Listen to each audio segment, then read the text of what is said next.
Good morning friends, मैं विकास शिक्षा ocean तथा एंशियंट हिस्ट्री की इस मेगा सीरीज की क्लास में आप सभी का स्वागत करता हूं। मेरे साथियों, हम प्राचीन भारत का इतिहास वस्तुनिष्ठ प्रश्नों के माध्यम से पढ़ रहे थे और इसके तहत साथियों हमारी 3 क्लासेस हो चुकी हैं और आज की जो क्लास है यह चौथी क्लास है। तो जो मेरे नए साथी हैं जिन्होंने शिक्षा ओशन को अभी तक सब्सक्राइब नहीं किया है, तो मेरे साथियों शिक्षा ओशन को सब्सक्राइब कर लीजिए और बेल आइकन को प्रेस कर दीजिए। मेरे साथियों, आप सबको इस वीडियो के डिस्क्रिप्शन में फेसबुक, इंस्टाग्राम, टेलीग्राम और ब्लॉग इन सब की लिंक प्राप्त हो जाएगी। तो उस लिंक पर जाकर आप हमारे फेसबुक पेज को लाइक कीजिए, हमारे इंस्टाग्राम चैनल को फॉलो कीजिए, साथ ही टेलीग्राम चैनल को ज्वाइन कीजिए जहां पर आपको स्टडी मटेरियल प्रोवाइड करवाया जाता है। मेरे साथियों, आप सभी लोग हमारे ब्लॉग पर ज़रूर विजिट कीजिएगा जिसकी लिंक इस वीडियो के डिस्क्रिप्शन में आपको प्राप्त हो जाएगी।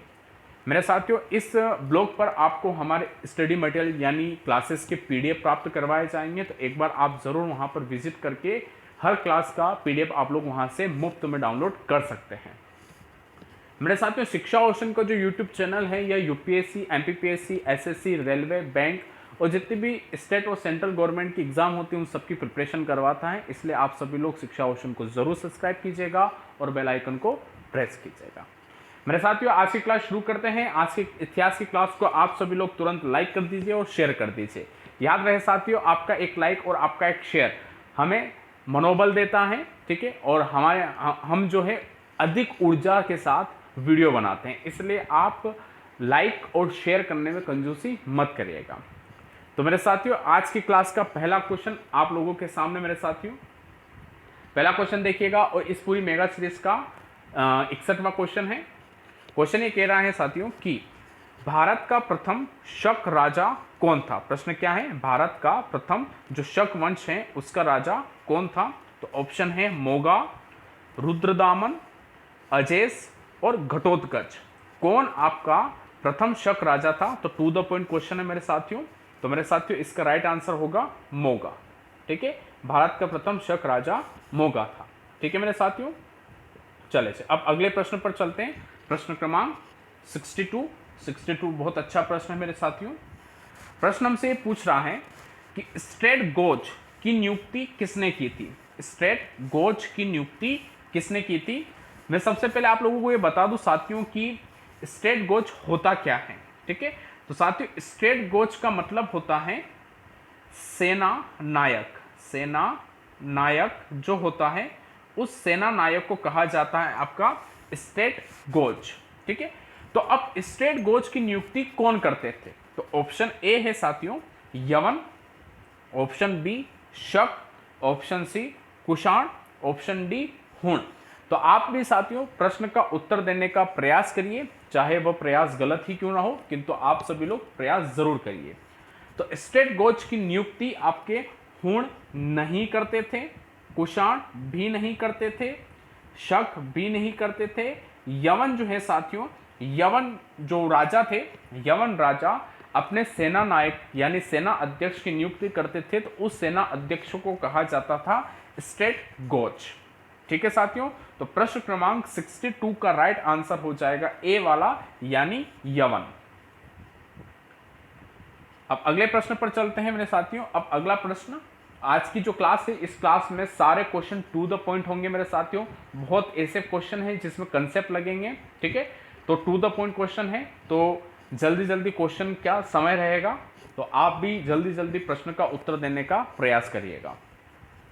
तो प्रश्न क्रमांक 63 की बात करें तो 190 ईसा पूर्व में बैक्टेरिया के किस यवन राजा ने भारत पर आक्रमण किया था। प्रश्न हमसे पूछा जा रहा है कि बात है 190 ईसा पूर्व की और उस वक्त बैक्टीरिया नामक एक राज्य था।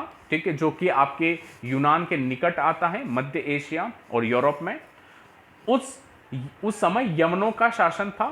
तो यवन राजा वह कौन से थे जिन्होंने भारत के ऊपर आक्रमण किया था।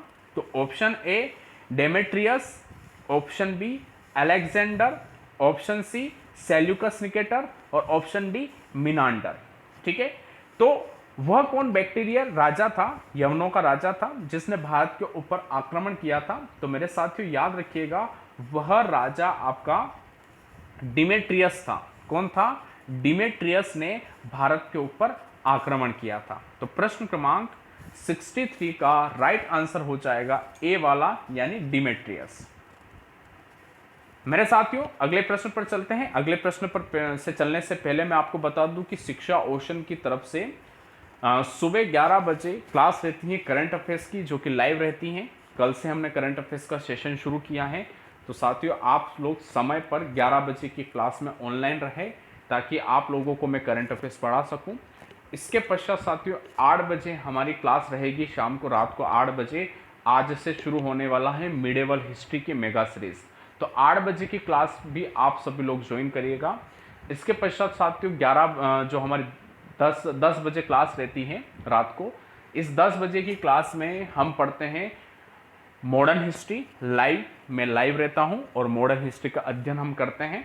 तो आज के जो मॉडर्न हिस्ट्री का टॉपिक रहेगा वो बहुत अच्छा है, जिसमें हम उग्रवादियों को पढ़ेंगे। उदारवादी समाप्त हो चुके हैं, अब उग्रवादियों का भारतीय राष्ट्रीय आंदोलन में उदय हुआ है, तो उनके बारे में जानकारी ग्रहण करेंगे। इसलिए आप समय पर क्लास में उपस्थित हो।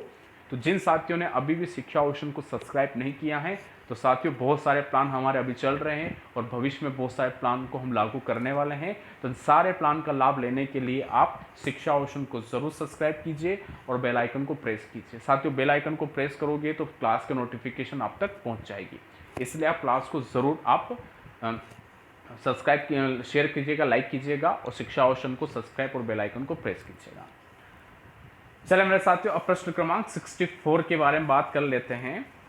प्रश्न क्रमांक 64 है कि प्रसिद्ध इंडो ग्रीक राजा, ठीक है, प्रसिद्ध इंडो ग्रीक राजा मिनांडर, नाम है इनका मिनांडर, ने अपनी राजधानी कहाँ बनाई थी। ठीक है, प्रसिद्ध इंडो ग्रीक राजा है, नाम है मिनांडर। तो मिनांडर ने अपनी राजधानी कहाँ बनाई थी। तो ऑप्शन है तक्षशिला, ऑप्शन बी है मेरे साथियों मथुरा, ऑप्शन सी उज्जैन और ऑप्शन डी है पाटलिपुत्र। तो मेरे साथियों याद रखिएगा, टू द पॉइंट क्वेश्चन है। तो टू द पॉइंट क्वेश्चन के कारण इसकी जो राजधानी थी वह थी तक्षशिला। ठीक है, क्या थी, तक्षशिला। तो तक्षशिला विश्वविद्यालय विश्व का प्रथम विश्वविद्यालय था, पहला विश्वविद्यालय था, जो वर्तमान में आपका स्थित है पाकिस्तान में। ठीक है, अब इसका वजूद नहीं रहा, यानी यह विश्व का पहला जो विश्वविद्यालय है तक्षशिला अब यह वजूद में नहीं है, क्योंकि बंटवारे के बाद यह पाकिस्तान चला गया था। तो पाकिस्तान की सरकार ने इसके ऊपर किसी प्रकार से ध्यान नहीं दिया। ठीक है, दूसरा सबसे पुराना विश्वविद्यालय नालंदा विश्वविद्यालय था, जो कि बिहार में स्थित था, जो कि भारत में आज भी अस्तित्व में है। ठीक है, क्योंकि भारत सरकार द्वारा उसको संरक्षण प्रदान किया गया था। ठीक है साथियों, तो इसी तक्षशिला को अपनी राजधानी बनाया था प्रसिद्ध इंडो ग्रीक राजा मिनांडर ने। तो प्रश्न क्रमांक 64 का राइट आंसर हो जाएगा ए वाला, यानी तक्षशिला। अब साथियों अगले प्रश्न पर हम चलेंगे, प्रश्न क्रमांक 65। बहुत अच्छा प्रश्न है मेरे साथियों, प्रश्न क्रमांक 65। प्रश्न क्रमांक 65 की बात करें तो हमसे ये कह रहा है कि किस ग्रीक राजदूत ने विष्णु के सम्मान में स्तंभ बनवाया था।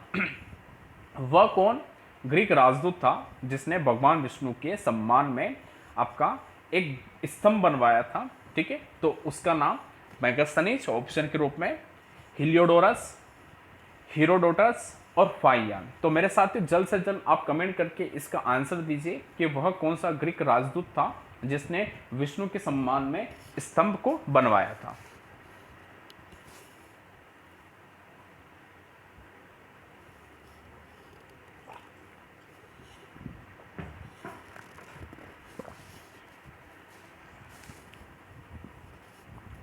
तो मेरे साथियों याद रखिएगा, इसका राइट आंसर होगा हिलियोडोरस। ठीक है, 65 का राइट आंसर बी वाला होगा हिलियोडोरस। तो साथियों हिलियोडोरस वह ग्रीक राजदूत था जिसने मध्य प्रदेश के विदिशा में भगवान विष्णु के सम्मान में स्तंभ का निर्माण करवाया था। ठीक है, हिलियोडोरस एक राजदूत था ग्रीक, जिसने मध्य प्रदेश के विदिशा में, जो कि आज भी स्थित है ये गरुड़ स्तंभ, ठीक है, तो इस गरुड़ स्तंभ की स्थापना हिलियोडोरस के द्वारा करवाई गई थी। तो प्रश्न क्रमांक 65 का राइट आंसर हो जाएगा मेरे साथियों बी वाला। अब अगले प्रश्न की चर्चा करेंगे मेरे मित्रों, प्रश्न क्रमांक 66। सर्वप्रथम सोने के सिक्के किस राज्य के राजाओं ने जारी किए थे। सर्वप्रथम सोने के सिक्के किस राजाओं ने जारी किए थे? तो ऑप्शन ए है शक, ऑप्शन बी है यमन, ऑप्शन सी है गुप्त और ऑप्शन डी है मौर्य। तो मेरे साथियों टू द पॉइंट क्वेश्चन है, याद रखिएगा सबसे पहले सोने के सिक्के, ठीक है, आपका इंडो ग्रीक जो सोने के सिक्के थे, इंडो ग्रीक जो सोने के सिक्के हैं, यह सबसे पहले जारी किए गए थे यवन के द्वारा, ठीक है। तो याद रखिएगा इंडो ग्रीक सोने के सिक्के जारी करने का श्रेय आपके यवन को जाता है। अब अगले प्रश्न की चर्चा हम करेंगे मेरे साथियों। ये जो टू द पॉइंट क्वेश्चन जो चल रहे हैं ये आपके परीक्षाओं में पूछे जाते हैं। इतिहास में कुछ प्रश्न ऐसे होते हैं जो आपके कंसेप्ट से संबंधित होते हैं, जिनसे संबंधित कुछ महत्वपूर्ण तथ्य होते हैं जिनके बारे में जानकारी मैं आप लोगों को देता हूं। किंतु कुछ क्वेश्चन ऐसे भी होते हैं मेरे साथियों जो आपके टू द पॉइंट होते हैं, जिनसे संबंधित कोई तथ्य नहीं होता है या उसके पीछे कोई कंसेप्ट नहीं होता है, तो मैं उसके पीछे कोई जानकारी आप लोगों को नहीं दे सकता। किंतु आप इन प्रश्नों को हल्के में मत लीजिएगा। ऐसे प्रश्न परीक्षा में फंसते हैं और ये जाल बनाकर हमको फंसा लेते हैं और हम फेल हो जाते हैं। तो आप इन प्रश्नों को भी याद करने की कोशिश कीजिएगा। बाकी तो सर आपको इस क्लास का पीडीएफ अवेलेबल करवा दिया जाएगा, तो पीडीएफ आप लोगों के पास रहेगा, तो समय समय पर पीडीएफ में आप प्रैक्टिस कर सकते हैं ताकि सारी जानकारी आपको याद रहे। ठीक है साथियों, चलो इसी खुशी में क्लास को लाइक कर दो, शेयर कर दो। अब प्रश्न क्रमांक 67 साथियों आपके सामने है। प्रश्न क्रमांक 67 है, वृहत कथा की रचना किसने की थी? प्रश्न हमसे क्या पूछा जा रहा है, वृहत कथा की रचना किसने की थी? ऑप्शन ए है गुणाढ्य ने, ऑप्शन बी है सर्ववर्मन ने, ऑप्शन सी पाणिनि ने और ऑप्शन डी राधा गुप्त ने। ठीक है, वृहत कथा की रचना किस व्यक्ति के द्वारा हुई? तो मेरे साथियों आप बिल्कुल भी चिंता मत कीजिए, वृहत कथा की जो रचना है यह व्रत कथा की रचना आपके गुणाढ्याय ने की थी। ठीक है, और गुणाढ्याय जो था यह राजा हाल का राज्य कवि था। ठीक है, राजा हाल का राज्य कवि था और ये जो राजा हाल हैं ये सातवाहन वंश के एक विद्वान राजा थे। सातवाहन वंश के राजा थे राजा हाल और उनके राजकवि थे गुणाढ्याय। गुणाढ्याय ने आपके वृहत कथा की रचना की थी। तो प्रश्न क्रमांक 67 का राइट आंसर हो जाएगा ए वाला गुणाढ्याय। ठीक है मेरे साथियों, अब अगले प्रश्न पर हम चलेंगे मेरे मित्रों। अगला प्रश्न आप लोगों के सामने प्रश्न क्रमांक 68, बहुत अच्छा प्रश्न है मेरे मित्रों। प्रश्न क्रमांक 68 की बात करें तो हमसे कह रहा है कि किस सातवाहन राजा ने, प्रश्न हमसे क्या कह रहा है, किस सातवाहन राजा ने शक राजाओं से मालवा को वापस जीता था? ठीक है, वह कौन सा सातवाहन राजा था जिसने शक राजाओं से मालवा को वापस जीत लिया था? यानी आपके शक जो राजा थे, इन शक राजाओं ने सातवाहन से मालवा को जीत लिया था। अब मालवा अधीन आ गया था शक के, किंतु आपके सातवाहन वंश में एक दूसरा राजा हुआ, उस राजा ने मालवा को वापस से शकों से छुड़वा लिया और उसे अपने राज्य के अधीन कर दिया। तो हमें उस सातवाहन राजा का नाम पूछा है, हमें उसका नाम बताना है। तो ऑप्शन है गौतमी पुत्र सातकर्णी, ऑप्शन बी है सातकर्णी प्रथम, ऑप्शन सी है हाल और ऑप्शन डी है सिमुक। इनमें से वह कौन सा सातवाहन का राजा था जिसने शकों से फिर से मालवा को वापस जीत लिया था? ठीक है, तो मेरे साथियों याद रखिएगा, वह जो राजा था प्रतापी राजा गौतमी पुत्र सातकर्णी था। मेरे साथियों याद रखिएगा, गौतमी पुत्र सातकर्णी सातवाहन वंश का सबसे प्रतापी राजा हुआ और यह प्रथम ऐसा राजा हुआ जिसने अपनी मां की उपाधि धारण की थी। यानी गौतमी जो है यह गौतमी सातकर्णी की माता का नाम है और सम्मान के रूप में इसने अपनी माता का नाम की उपाधि धारण की। तत्पश्चात जाके इतिहास में यह गौतमी पुत्र सातकर्णी के नाम से प्रख्यात हुआ। ठीक है मेरे साथियों, तो प्रश्न क्रमांक 68 का राइट आंसर हो जाएगा ए वाला। अब हम बात करेंगे मेरे साथियों प्रश्न क्रमांक 69 के, बहुत अच्छा प्रश्न है मेरे साथियों। प्रश्न क्रमांक 69, प्रश्न क्रमांक 69 हमसे कह रहा है कि इनमें से वह कौन सा शिलालेख है जहां सातवाहन काल से संबंधित है? यानी वह कौन सा शिलालेख है जो कि आपके सातवाहन वंश से संबंधित हैं। ठीक है, क्योंकि आपको मैं बता दूं इतिहास की जानकारी हमें अभिलेख और शिलालेख तथा ग्रंथों तथा पुस्तकों के माध्यम से जानकारी प्राप्त होती है, जिनमें शिलालेख और अभिलेख भी एक प्रकार के महत्वपूर्ण स्रोत होते हैं। तो उसी के तहत शिलालेख जो हैं वह कौन से शिलालेख हैं जो आपके सातवाहन काल से संबंधित थे? तो ऑप्शन ए हमसे कह रहा है Nashik, option B Junagadh, option C Nashik और जूनागढ़ दोनों यानी 1 और 2, और डी वाला ऑप्शन है इनमें से कोई नहीं। तो साथियों याद रखिएगा कि वह शिलालेख था आपका नासिक शिलालेख। कौन सा शिलालेख? नासिक शिलालेख था।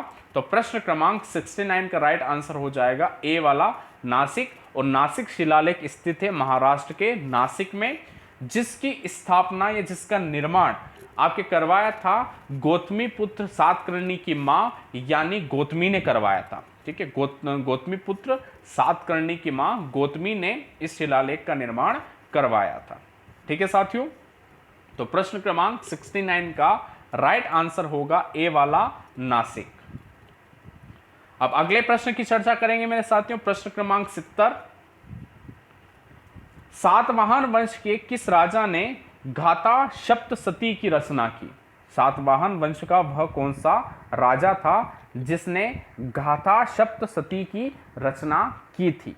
तो ऑप्शन ए है साथियों सातवाहन वंश का ही राजा राजा हाल, ऑप्शन बी सातवाहन वंश के ही राजा सिमुक, ऑप्शन सी सातवाहन वंश के राजा यज्ञश्री सातकर्णी, और ऑप्शन डी सातवाहन वंश के राजा गौतमीपुत्र सातकर्णी। तो वह कौन से राजा थे जिन्होंने गाथा सप्तशती की रचना की थी? तो ऐसा प्रश्न कभी परीक्षा में आए साथियों तो अधिकांश बच्चे गौतमीपुत्र सातकर्णी की तरफ जाएंगे, किंतु साथियों यह जो ऑप्शन है यह गलत है। सिमुक और आपके यज्ञश्री सातकर्णी भी गलत है, जबकि राजा हाल जो हैं, राजा हाल ने गाथा सप्तशती की रचना की थी। और राजा हाल जो है मेरे साथियों यह एक विद्वान राजा था जिसने गाथा सप्तशती की रचना की थी, जो कि आपके प्रेम कविताओं का एक संग्रह है। ठीक है, गाथा सप्तशती जो है आपके प्राकृत भाषा में वर्णन की गया है और प्रेम कथाओं या प्रेम कविताओं का एक संग्रह है। ठीक है मेरे साथियों, तो प्रश्न क्रमांक 70 का राइट आंसर हो जाएगा ए वाला राजा हाल। अब अगले प्रश्न की चर्चा करेंगे। अगले प्रश्न की चर्चा करने से पहले जिन साथियों ने अभी तक इस क्लास को लाइक नहीं किया है, मेरे साथियों क्लास को लाइक कर दो और क्लास को शेयर ज़रूर कर दीजिएगा। और याद रहे आज सुबह 11 बजे हमें करंट अफेयर्स की क्लास में सबको ऑनलाइन आना है। 11 बजे हम करंट अफेयर्स की क्लास को पढ़ने वाले हैं, तो समय पर आप सभी लोग उपस्थित हो और क्लास को ज़्यादा से ज़्यादा शेयर कीजिएगा। ठीक है मेरे साथियों, चले जी, तो बात करते हैं प्रश्न क्रमांक 71 की। प्रश्न क्रमांक 71 हमसे कह रहा है कि किस वंश के राजाओं ने ब्राह्मणों को अनुदान में भूमि प्रदान की थी? ठीक है, वह कौन से वंश के राजा थे जिन्होंने ब्राह्मणों को दान के रूप में भूमि दी थी? ठीक है, तो ऑप्शन ए है कण्व वंश, ऑप्शन बी है शुंग वंश, ऑप्शन सी है सातवाहन वंश और ऑप्शन डी है मौर्य वंश। तो साथियों जब ऐसा प्रश्न परीक्षा में आता है तो बच्चे बहुत सी बार मौर्य वंश को चुनाव करते हैं, किंतु मैं आपको बता देता हूं कि मौर्य वंश के राजाओं ने आपके ब्राह्मणों को अनुदान में भूमि नहीं दी थी, जबकि राइट आंसर होगा साथियों सातवाहन वंश। ठीक है, सातवाहन वंश के राजाओं ने ब्राह्मणों को दान में भूमि प्रदान की, क्योंकि सातवाहन वंश के राजा स्वयं एक ब्राह्मण जाति से संबंध रखते थे। ठीक है, तो इन्होंने ब्राह्मणों को दान के रूप में भूमि देने का प्रथा का शुरुआत की थी। ठीक है, तो प्रश्न क्रमांक 71 का राइट आंसर आपका सी वाला होगा सातवाहन वंश। अब अगले प्रश्न की चर्चा करेंगे मेरे मित्रों। अगला प्रश्न, अशोक के अपने शिलालेख में किस क्षेत्र को कर मुक्त बनाने और मात्र 1/8 कर लगाने की जानकारी दी है? ठीक है, प्रश्न हमसे पूछ रहा है कि अशोक के अपने शिलालेख में किस क्षेत्र को कर मुक्त बना दिया गया था और मात्र 1/8 कर लगाने की जानकारी दी है। तो वह क्षेत्र है ऑप्शन के रूप में लुम्बिनी, ऑप्शन बी है कुशीनगर, ऑप्शन सी है जूनागढ़, ऑप्शन डी है भ्राबू। ठीक है, तो वह कौन सा क्षेत्र था जो अशोक के शिलालेख समय ज्ञात होता है कि उसे क्षेत्र को कर मुक्त कर दिया गया था और मात्र 1/8 कर लगाया जाता था। ठीक है, तो मेरे साथियों बात कुछ ऐसी है कि अशोक ने जब सिंहासन ग्रहण किया था तो सिंहासन ग्रहण करने के 20 वर्ष पूरे हो गए थे। ठीक है, तो 20वीं वर्षगांठ पर अशोक ने लुम्बिनी नामक क्षेत्र को कर मुक्त कर दिया। ठीक है, और मात्र 1/8 कर का हिस्सा लेने की घोषणा की थी। ठीक है, तो वह क्षेत्र कौन है साथियों? वह क्षेत्र है लुम्बिनी। कौन सा क्षेत्र है मेरे मित्रों? लुम्बिनी। तो प्रश्न क्रमांक 72 का राइट आंसर होगा ए वाला लुम्बिनी। याद रखिएगा, अशोक का राज सिंहासन का 20 वर्ष पूरे हो चुके थे, 20वीं वर्षगांठ थी, तब उस खुशी में उसने लुम्बिनी को कर मुक्त कर दिया और मात्र 1/8 कर लगाने की बात उसने कही थी। अब अगले प्रश्न पर चलेंगे, प्रश्न क्रमांक 73। प्रश्न क्रमांक 73 की बात करें तो शतपथ ब्राह्मण और तैत्तिरीय ब्राह्मण किसके ब्राह्मण ग्रंथ है? कुछ ब्राह्मण ग्रंथों के बारे में बताया कि जिसमें एक है शतपथ ब्राह्मण और तैत्तिरीय ब्राह्मण किस ब्राह्मण ग्रंथ के संबंध रखते हैं? तो ऑप्शन है ऋग्वेद, सामवेद, यजुर्वेद या अथर्ववेद। किस वेद के अंतर्गत आपके शतपथ ब्राह्मण और तैत्तिरीय ब्राह्मण आते हैं? ठीक है, तो मेरे साथियों याद रखिएगा इसका राइट आंसर होगा यजुर्वेद। ठीक है, और यजुर्वेद एक ऐसा वेद है जिसके अंतर्गत आपके यज्ञों के बारे में वर्णन किया गया है। ठीक है, जितने भी यज्ञ हैं, यज्ञ के प्रकार हैं, उन सभी यज्ञों के बारे में वर्णन यजुर्वेद में किया गया है और इसी के अंतर्गत शतपथ ब्राह्मण और तैत्तिरीय ब्राह्मणों का वर्णन है। ठीक है साथियों, तो प्रश्न क्रमांक 73 का राइट आंसर होगा सी वाला। अब चलेंगे प्रश्न क्रमांक 74 पर। प्रश्न क्रमांक 74 की बात करें तो हमसे कह रहा है कि निम्नलिखित में से सिंधु घाटी सभ्यता के धोलावीरा स्थल की सबसे अनोखी विशेषता क्या थी? ठीक है, हमसे कहा जा रहा है कि सिंधु घाटी सभ्यता का एक स्थल है, नाम है धोलावीरा स्थल, इसकी सबसे अनोखी विशेषता क्या थी? तो सबसे पहले हम चारों विशेषताओं को पढ़ लेते हैं, फिर देखते हैं इसकी विशेषता क्या थी। तो पहली विशेषता कहती है कि इसके शहरों को क्षेत्रीय रूप से कई भागों में विभाजित किया गया था। दूसरी विशेषता, इसके शहर असमान रूप से विभाजित थे। ऑप्शन सी, इसके शहरों को 3 विभागों में विभाजित किया गया था। ऑप्शन डी, इनमें से कोई नहीं। तो मेरे साथियों याद रखिएगा, धोलावीरा जो स्थल है इसकी सबसे प्रमुख विशेषता यह है कि इसके शहरों को 3 प्रमुख भागों में विभाजित किया गया था। 3 भागों में वो पूरा शहर बसा हुआ था, यह इसकी प्रमुख विशेषता थी। ठीक है, 3 अलग अलग भागों में यह पूरा शहर विकसित था, तो इसलिए इसकी एक अलग खासियत बनती है और वो है धोलावीरा। ठीक है, तो प्रश्न क्रमांक 74 का राइट आंसर होगा साथियों सी वाला। अब अगले प्रश्न पर चलेंगे, प्रश्न क्रमांक 75। प्रश्न क्रमांक 75 बहुत अच्छा है।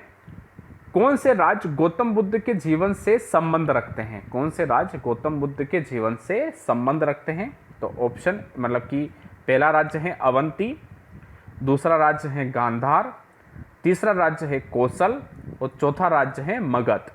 तो वो कौन कौन से राज्य हैं जो सीधे तौर पर गौतम बुद्ध के जीवन से संबंध रखते हैं? तो मेरे साथियों याद रखिएगा, अवंती और गांधार जो हैं यह सीधे तौर पर गौतम बुद्ध के जीवन से संबंध नहीं रखते हैं, किंतु कौशल और मगध जो हैं यह आपके सीधे तौर पर गौतम बुद्ध के जीवन से संबंध रखते हैं। ठीक है, तो इस अनुसार से इस प्रश्न का उत्तर हो जाएगा 3 और 4 यानी सी वाला। तो प्रश्न क्रमांक 75 का राइट आंसर होगा सी वाला, 3 और 4। चले मित्रों, अब अगले प्रश्न की चर्चा करते हैं, प्रश्न क्रमांक 76। प्रश्न क्रमांक 76 की बात करें तो प्रश्न क्रमांक 76 ये कह रहा है कि ऋग्वेद काल की अर्थव्यवस्था के बारे में कौन सा कथन असत्य है? ऋग्वेद काल की अर्थव्यवस्था के बारे में कौन सा कथन असत्य है? ठीक है, तो ऑप्शन ए मुख्य देहाती अर्थव्यवस्था, ऑप्शन बी नई अनाज की खेती, ऑप्शन सी कृषि आधारित समाज और ऑप्शन डी वेतन की अधिकता। तो मेरे साथियों, जब प्रश्न क्रमांक 76 में हमसे ये पूछा गया है कि ऋग्वेद काल की अर्थव्यवस्था के बारे में कौन सा कथन असत्य है, तो ध्यानपूर्वक आप सुनिएगा कि ऋग्वेद काल में बताया गया कि आपके जो मुख्य व्यवसाय था वह देहाती अर्थव्यवस्था थी, यानी आपके जो पूरा समाज था वो ग्रामीण समाज था। ठीक है, शहरी समाज नहीं था, ग्रामीण समाज था। तो पूरी जो अर्थव्यवस्था थी वो देहाती अर्थव्यवस्था यानी गांव की अर्थव्यवस्था थी। तो ए वाला कथन बिल्कुल सही है। फिर कई अनाज की खेती, तो साथियों कई अनाज की खेती आपके इस काल के दौरान होती थी, तो बी वाला कथन भी बिल्कुल सही है। सी वाला कथन कृषि आधारित समाज, तो बिल्कुल सही का साथियों, कृषि आधारित समाज था। किंतु वेतन की अधिकता, मेरे साथियों पूरे ऋग्वेद काल में कहीं से कहीं तक ये नहीं पता चला है कि किसी को वेतन देते थे और किसी को वेतन लेते थे, यानी वेतन को लेना और देने की प्रथा आपके ऋग्वेद काल में नहीं थी। तो इस अनुसार प्रश्न क्रमांक 76 का राइट आंसर होगा डी वाला। ठीक है, चले अब अगले प्रश्न की चर्चा करेंगे साथियों, प्रश्न क्रमांक 77। प्रश्न क्रमांक 77 बहुत अच्छा प्रश्न है मेरे मित्रों। प्रश्न क्रमांक 77 ये कह रहा है कि कौन सा शब्द वेदों और वेदों की शाखाओं को सिखाने के विद्यालय के लिए प्रयोग किया जाता है, यानी वेद और वेदों की जो शाखा हैं उनको सिखाने के लिए जो विद्यालय हैं उनके लिए प्रयोग में लाया जाता है। तो ऑप्शन है शाखा, ऑप्शन बी चरण, ऑप्शन सी रथ और ऑप्शन डी यज्ञ। तो टू द पॉइंट क्वेश्चन है साथियों, तो याद रखिएगा वेद और वेदों की शाखाओं को सिखाने के लिए जो शब्द का प्रयोग करते हैं वो शब्द है चरण। कौन सा शब्द है? चरण। तो प्रश्न क्रमांक 77 का राइट आंसर होगा बी वाला चरण। ठीक है मित्रों, अगले प्रश्न पर चलेंगे, प्रश्न क्रमांक 78। प्राकृत भाषा की व्याकरण प्राकृत प्रकाश की रचना किसने करी थी? प्रश्न हमसे ये पूछ रहा है कि भैया प्राकृत भाषा की व्याकरण की एक किताब है प्राकृत प्रकाश की रचना किसने की थी? तो ऑप्शन है मेरे साथियों पिंगल, ऑप्शन बी है यास्क, ऑप्शन सी है वररुचि और ऑप्शन डी है सोनक। तो मेरे साथियों अभी आप लोग हमेशा याद रखिएगा कि प्राकृत प्रकाश की जो रचना है यह पिंगल ने नहीं की थी, यास्क के द्वारा इस प्राकृत प्रकाश की रचना नहीं हुई, शौनक जो थे इन्होंने भी आपके प्राकृत प्रकाश की रचना नहीं की, किंतु वररुचि जो है वररुचि के द्वारा ही प्राकृत भाषा यानी प्राकृत प्रकाश की रचना हुई थी। प्राकृत प्रकाश पुस्तक नामक रचना वररुचि के द्वारा की गई थी। ठीक है साथियों, चले अब अगले प्रश्न पर चलेंगे, प्रश्न क्रमांक 79। बहुत अच्छा प्रश्न है। प्रश्न क्रमांक 79 की बात करें तो मेगास्थनीज, आप लोगों ने इसका नाम सुना होगा। सेल्यूकस निकेटर ने इसको चंद्रगुप्त मौर्य के दरबार में राजदूत बना के भेजा था और इसने इंडिका नामक पुस्तक लिखी थी। ठीक है, तो इस मेगास्थनीज के द्वारा भारत के बारे में कहे गए कथनों में से कौन सा कथन सत्य नहीं है? ठीक है, मतलब कौन सा कथन उसने नहीं कहा था? तो ऑप्शन है भारत में प्रचुर सोना चांदी तांबा और लोहा है, ऑप्शन बी भारत में सुव्यवस्थित जाति व्यवस्था है, ऑप्शन डी भारत में अक्सर अकाल पड़ते हैं और ऑप्शन डी डायनोसियस ने भारत पर आक्रमण किया था। ठीक है, अब राइट आंसर इसका क्या होगा कि कौन सा कथन आपका असत्य है? तो मेरे साथियों पहला भारत में प्रचुर सोना चांदी और तांबा और लोहा है, यह कथन बिल्कुल सही है। ठीक है, उन्होंने इसके बारे में बात की थी। भारत में सुव्यवस्थित जाति प्रथा है, यह भी बात बिल्कुल सही है, इनके बारे में जानकारी उन्होंने दी थी। डायनोसियस भारत पर आक्रमण किया, यह बात भी सही है, किंतु भारत में अक्सर अकाल पड़ते हैं साथियों। ठीक है, वो चंद्रगुप्त मौर्य के शासनकाल के दौरान भी 12 वर्ष का अकाल देखा गया था। ठीक है, किंतु अक्सर अकाल पड़ते हैं, यह कथन बिल्कुल गलत है। ठीक है, तो प्रश्न क्रमांक 79 का राइट आंसर हो जाएगा सी वाला, भारत में अक्सर अकाल पड़ते हैं। ठीक है, चले साथियों अब चलते हैं आज की क्लास के लास्ट क्वेश्चन की और इस पूरी मेगा सीरीज के 80वें क्वेश्चन की तरफ। तो 80 क्वेश्चन ये कहता है कि निम्नलिखित में भारत के बारे में सर्वप्रथम किस ग्रीक विद्वान ने लिखा था? मतलब कि वह कौन ग्रीक विद्वान था जिसने पहली बार भारत के बारे में लिखा था? तो ऑप्शन ए है हेरोडोटस, ऑप्शन बी है स्टेसियस और ऑप्शन सी है साइलेक्स और ऑप्शन डी है हिप्पलस। ठीक है, तो किस ग्रीक विद्वान द्वारा सर्वप्रथम भारत के बारे में लिखा गया था? तो याद रखिएगा मेरे साथियों वह जो विद्वान थे वह विद्वान थे साइलैक्स के द्वारा। ठीक है, साइलैक्स के द्वारा सर्वप्रथम भारत के बारे में लिखा गया था। तो प्रश्न क्रमांक 80 का राइट आंसर होगा सी वाला, साइलैक्स। ठीक है मित्रों, चले जी। तो इस प्रकार आप सभी लोगों ने 20 और प्रश्नों को पढ़ लिया है मेरे साथियों, और इस मेगा सीरीज को पहुंचा दिया आपने प्रश्न क्रमांक 80 तक। मेरे साथियों याद रखिएगा 11 बजे हमारे करंट अफेयर्स की क्लास है, तो सभी लोग समय पर क्लास में उपस्थित होंगे। तो मेरे साथियों आपको यह जो वीडियो अच्छा लगा तो क्लास को जरूर लाइक कीजिएगा और वीडियो को शेयर कीजिएगा। जिन साथियों ने अभी तक शिक्षा ओशन को सब्सक्राइब नहीं किया है, मेरे साथियों शिक्षा ओशन को सब्सक्राइब कर लीजिए और बेल आइकन को प्रेस कर दीजिए। मेरे साथियों क्लास को शेयर जरूर कीजिएगा और समय पर 11 बजे करंट अफेयर्स की क्लास में आप सभी लोग उपस्थित हो जाना। तो अब मुलाकात करते हैं 11 बजे। इतने में आप सभी का बहुत बहुत धन्यवाद।